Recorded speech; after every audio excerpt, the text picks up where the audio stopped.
So for this assignment, I would like to review the International English Language Testing System, or IELTS for short. Organized by the British Council and its partners, it's primarily used as the main English assessment for the Commonwealth countries. It's also now widely recognized by many American universities, but it does retain its British English roots.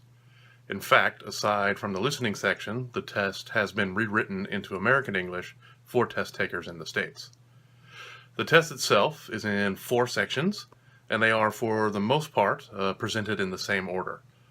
Test takers arrive at their selected test-taking facility, usually on a Saturday, and check in. Test takers are generally required to bring a passport or valid photo ID to be admitted to the test, and they're only allowed to take a pencil into the testing room with them.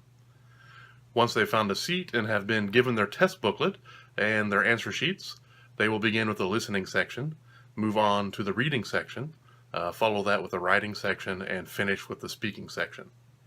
Some testing facilities, depending on the number of takers that registered, will split the test up and ask takers to come in on Friday afternoon to take the speaking section, then return on Saturday for the rest of the exam. I'll get a little more into that a little bit later. So basically you start with the listening section, and it consists of 4 passages with 10 questions each, so 40 questions, and it takes around 30 to 40 minutes to complete. Test takers are given oral instructions and a brief introduction before each of those 4 sections, as well as around 20 seconds to read over the questions and answers prior to the passage about to begin. Each passage is also generally broken into 2 parts, with test takers also getting 20 seconds to review questions and answers for that second part. At the end of each passage, the test taker is given 1 minute to check their answers, and at the end of the 4th passage, they're given 10 minutes to transfer their answers to the answer sheet. The listening section will present test takers with a range of possible answer formats. The most common format is fill in the blank, but there may also be multiple choice questions, labeling questions, short answer questions, summary questions, and or list filling questions. Attention to spelling and the written directions per each question section is very critical in this part. The next section of the exam is the reading section. For this section, test takers are given 1 hour to answer 40 questions about 3 reading passages. Each passage typically has between 10 to 15 questions, and the passages range in level of difficulty. Generally, it starts off the first passage is the easiest, and the third is the most difficult. All 3 passages are academic in nature and cover a broad range of topics. So you might get like a science paper, a history paper, sociology, something, but they are all taken from real-world sources. Test takers should spend around 20 minutes for each passage, which doesn't give readers much time to completely read the passage and answer all of the questions. So good time management is probably the most critical aspect of this section. The questions on the reading section are almost as varied as the listening section. Test takers can expect to see fill-in-the-blank questions, true-false not given questions, yes-no not given questions, summary completion questions, header questions, so like what heading is best for this paragraph or section, and they might see some multiple choice questions. Also, like the listening section, attention to spelling and individual written instructions are very important. The third section is the writing section. So in this section, test takers have 1 hour to complete 2 essays. The first essay will either be a compare-contrast, analytical, or process description essay.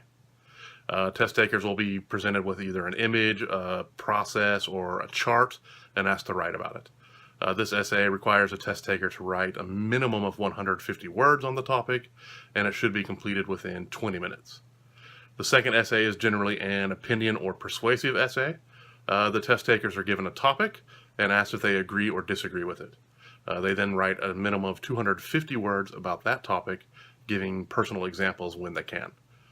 This section should be done in the remaining 40 minutes of the section. Topics for both essays will vary greatly depending on the test version administered, but all takers will be given the same topics. While correctly answering the topic is key to getting a good score, attention must also be paid to spelling, grammar, and punctuation. The final section of the IELTS is the speaking section. This section will take around 10 to 25 minutes to complete, and there are 3 parts to it, and the takers must complete all 3.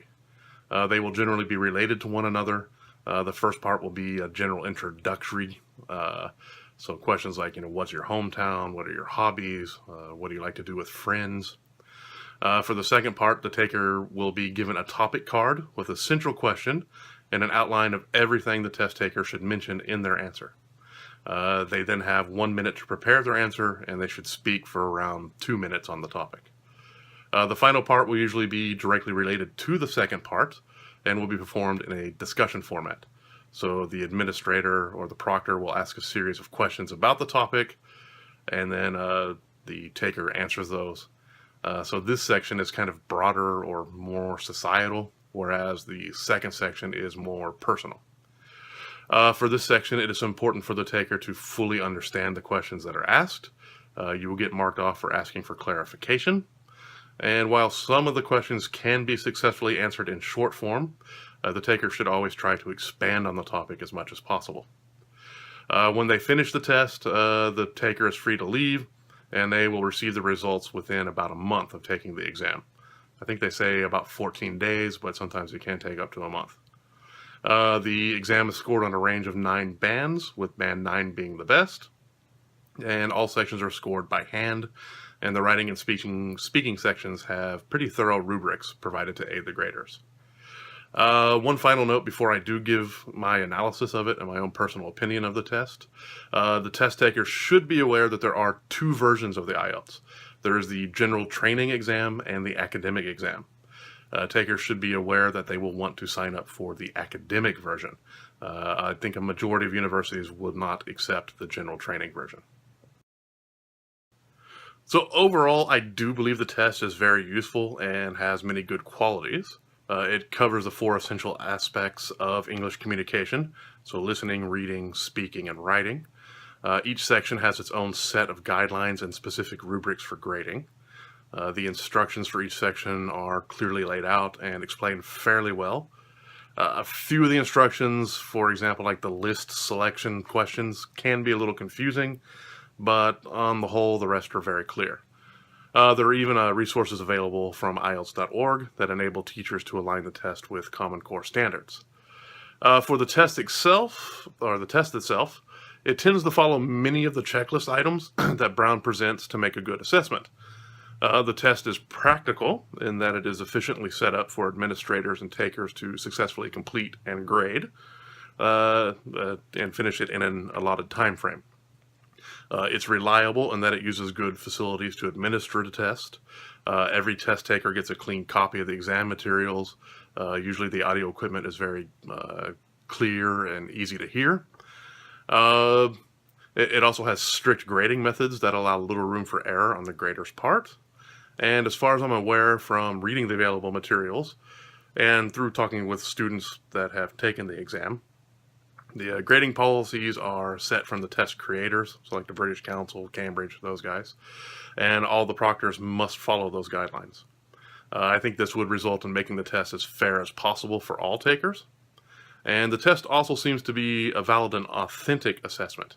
It provides a variety of question types that are clearly defined and allows in parts kind of a variety of answers from the takers, and that ensures that they can express their own English competency. The only checklist from Brown that I found the test to be somewhat lacking in was the washback section. As several thousand people take the test every month, it's fairly impossible to give personalized feedback to each taker. So the results sheets that are sent out to takers, they give kind of a general breakdown of how well they performed on each section, along with their overall band score.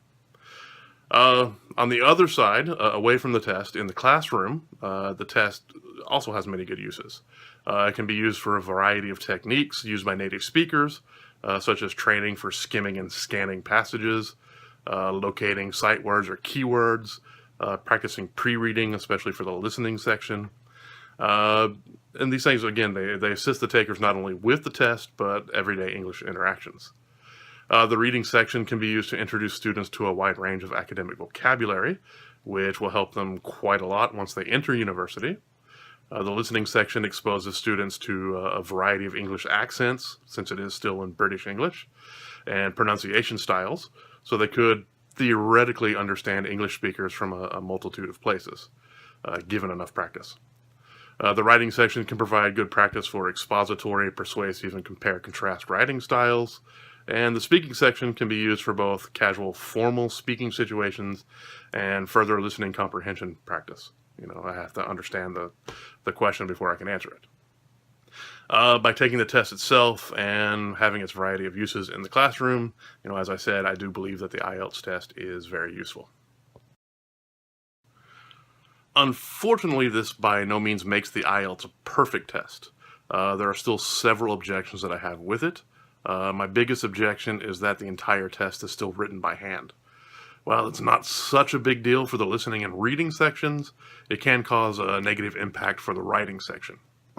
For example, if I'm a grader for the writing section with 50 or more essays to grade, I'm not going to be able to score each essay perfectly. By about the 20th essay or so, I'm going to start feeling pretty tired, and I'm going to have some fatigue, so I may not be able to grade the essay to the best of my ability. Also, if a taker answers a topic well, but has poor penmanship, the grader will also be likely not to grade it as well as could be. Another objection I have to the test is the strictness of their spelling and answering parameters. I think currently, if a taker gets an answer correct but misspells the word, or gives 4 words when the directions say only 3 words, the entire question is marked incorrect. While spelling and instruction following are very important, I do feel that there should be some leeway given. So if I can understand the word but one letter is off or it's not capitalized, I feel that at least partial credit should be given for the answer. A third objection I have is the cost and travel time. For example, in the Bay Area, there are only 2 locations that offer the exam. One facility is in San Francisco and the other is in Hayward. Thankfully, the Bay Area has a good public transportation system, so it's not too inconvenient to travel to either location. However, if a test taker lives in an area with little or difficult access without a car, they could be looking at additional expenses to taking the test, or the inability to even take the test at all. From what I understand from my students, there's also no kind of set price for the exam. I think all the prices are still fairly expensive. They do vary a little bit. I think from what my students have said, taking the exam in San Francisco will cost the taker about $220, whereas taking it in Hayward will only cost about $200. And again, that's just for the test, not including transportation. And again, this expense coupled with the travel time could make taking the exam prohibitive for many lower income learners. A fourth and kind of related objection that I have is that the test is sometimes split over 2 days. So as I mentioned in my introduction to the test, if too many people sign up to take the exam, the facilities might choose to have the speaking section on the Friday afternoon and then have the takers return on Saturday for the other 3 sections. I kind of think this is a big drawback for the test takers. I mean, for one, it can cause undue stress for them. So if they think they did poorly on the speaking section on Friday, why would they then try or even make an attempt to come back on Saturday to finish the test? Again, many of the takers are also students, so it could also be difficult for them to finish their schoolwork on a Friday, travel to a facility to perform the speaking section, go back home, only to have to get up early again and return to the facility early Saturday morning. A last point on this is by splitting that exam over the 2 days, they effectively double the travel costs. Other than that, I do have a few other minor objections to the test, but they're more personal instead of kind of a systematic type thing. So I'm not going to include them here. But overall, even including my objections, I do still feel that the IELTS exam is a valid assessment of a learner's English ability, and it's a good place to start. And it's also a good reference or a good starting point for university acceptance. The test is also upgraded and retooled every few years, so hopefully it will continue to improve and become even closer to what we might call a gold standard in the future. Thanks.